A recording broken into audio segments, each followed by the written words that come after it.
Qu'est-ce que la mondialisation?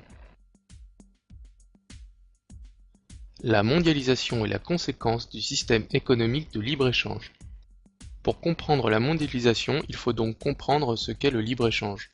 Le libre-échange a été théorisé par Adam Smith au XVIIIe siècle. Smith pensait que l'ensemble des intérêts égoïstes mènent à l'intérêt de tous, que les nations n'ont pas intérêt à produire ce qu'elles peuvent acheter moins cher ailleurs, et que pour être efficace, le marché économique doit être le plus large possible. Aujourd'hui, le libre-échange vise à la libre circulation partout sur Terre des biens et marchandises, des capitaux et des êtres humains.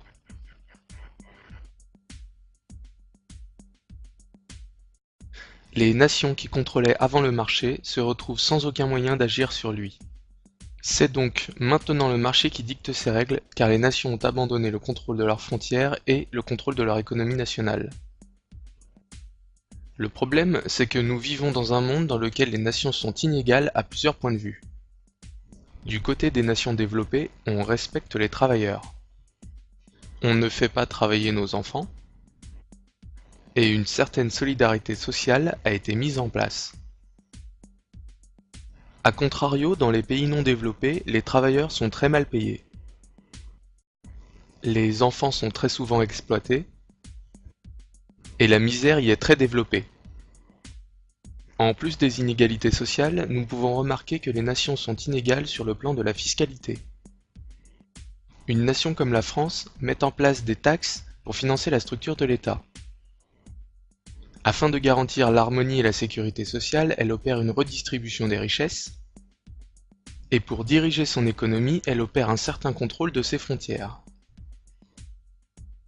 A l'inverse, certains États appelés paradis fiscaux ne prélèvent aucune taxe à leurs investisseurs étrangers. De plus, ils cultivent le secret bancaire de sorte qu'il est impossible de savoir qui possède quoi et ce qu'il fait avec. C'est notamment ce qui permet aux différents trafics d'armes et de drogue de rester discrets. Essayons maintenant de comprendre à qui profite le système. Ce qui fait la richesse de la France, ce sont ses outils de production très performants. Ces outils rendent le travail plus productif et nous permettent de travailler moins pour produire plus. En quelque sorte, c'est de notre niveau technologique que découle notre pouvoir d'achat. Or, depuis les années 90, des multinationales ont commencé à délocaliser notre outil de production vers des pays où les salaires sont très bas. Étant donné que notre outil de production est la source réelle de notre niveau de richesse, suite à cette délocalisation, notre pouvoir d'achat est en constante diminution.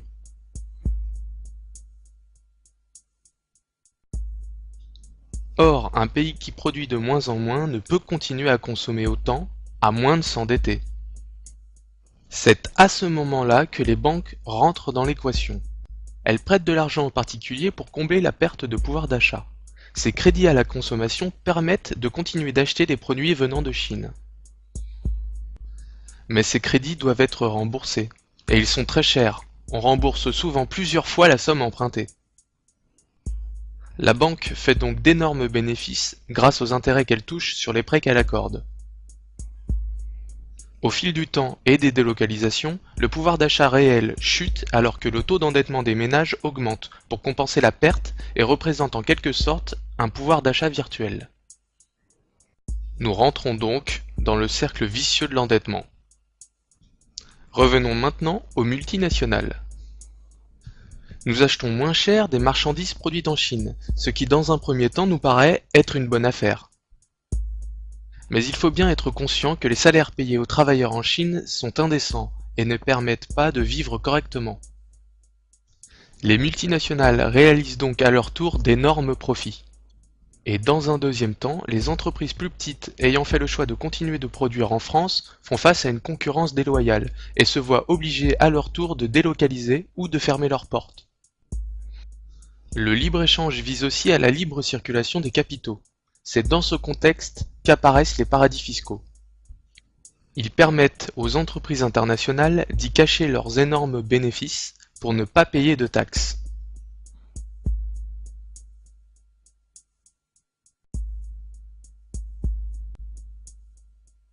On constate que ce système est mauvais pour le travailleur français, qui perd son emploi et qui à terme perdra ses acquis sociaux, mais aussi pour le travailleur chinois vivant dans une dictature, qui sera maintenu sous contrôle par la force. Et comme on trouvera toujours sur Terre des dictatures, où l'on peut payer des travailleurs une misère, on peut résumer en disant que ce système est mauvais pour les travailleurs de toutes les nations, les travailleurs des pays libres étant à terme obligés d'aligner leur salaire sur celui des travailleurs vivant dans des dictatures. Et au contraire, ce système est très intéressant pour les actionnaires des banques et des multinationales, qui représentent une élite financière qui opère depuis les nombreux paradis fiscaux en échappant à toute forme de contrôle.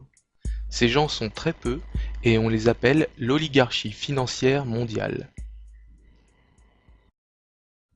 Face à ce système, quelles sont nos alternatives? Mettons-nous à la recherche d'un système économique viable permettant d'améliorer la vie de la population. Le plus simple pour commencer est de rechercher dans le passé ce qui a permis d'améliorer les conditions de vie. En 1700, la population française ne comptait que 20 millions de personnes qui survivaient difficilement à cause des famines fréquentes. En 2000, la population française atteint 60 millions de personnes qui sont en grande majorité bien nourries. On doit donc se demander ce qui a permis ce miracle. En 1700, un paysan cultivait et récoltait de quoi nourrir difficilement un peu moins de 2 personnes. En 1800, les méthodes de travail du paysan ont peu changé, et il peine toujours à nourrir 2 personnes. En 1980, un paysan peut nourrir très convenablement 30 personnes grâce aux technologies agricoles nouvelles. Et en 1990, la situation s'est encore améliorée et le paysan peut nourrir dorénavant 40 personnes. Pour récolter, on est passé de la faucille à la faux, puis à la moissonneuse tirée par des chevaux, pour finir de nos jours par utiliser des moissonneuses-batteuses entièrement mécaniques. C'est donc le progrès technique qui améliore les conditions de vie de l'homme en rendant le travail plus efficace et moins pénible. On doit donc se demander comment générer les conditions du progrès technique. La première étape est la recherche scientifique pour comprendre comment fonctionne la nature. La deuxième étape consiste, après avoir compris un principe, de l'appliquer pour améliorer nos outils. Et parce que qui dit nouveaux outils dit nouvelles méthodes de travail, il faut faire un effort de formation de la population.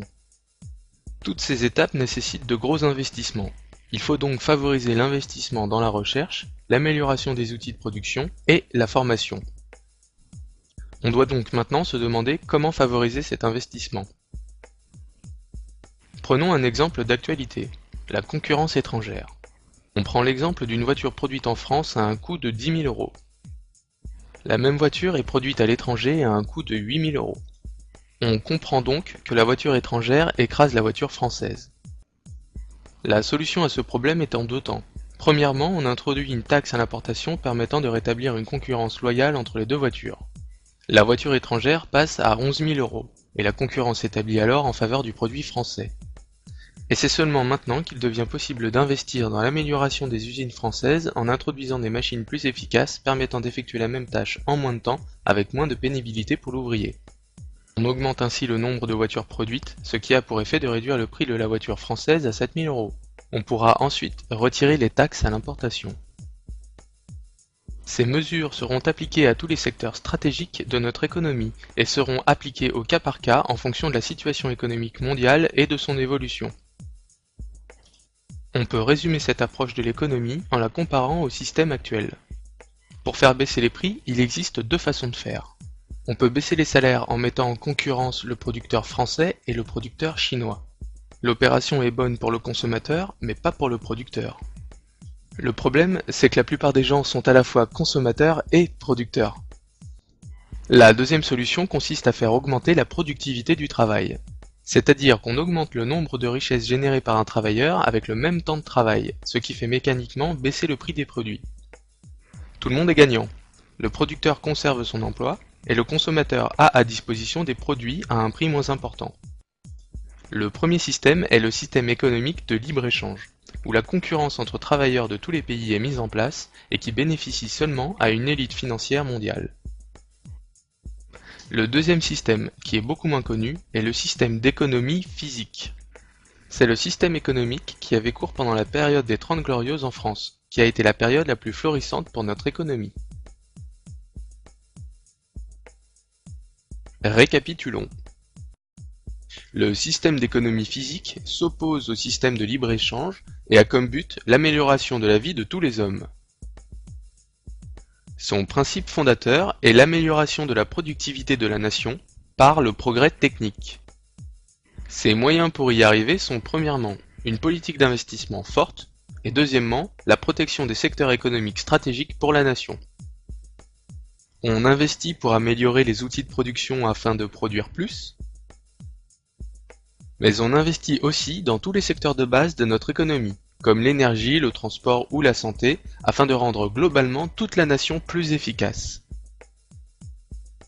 Et pour que les secteurs stratégiques de notre économie ne meurent pas, on les protège de la concurrence extérieure déloyale, et l'État investit dans des grands travaux nationaux pour relancer la production et fournir un travail aux personnes qui étaient sans emploi.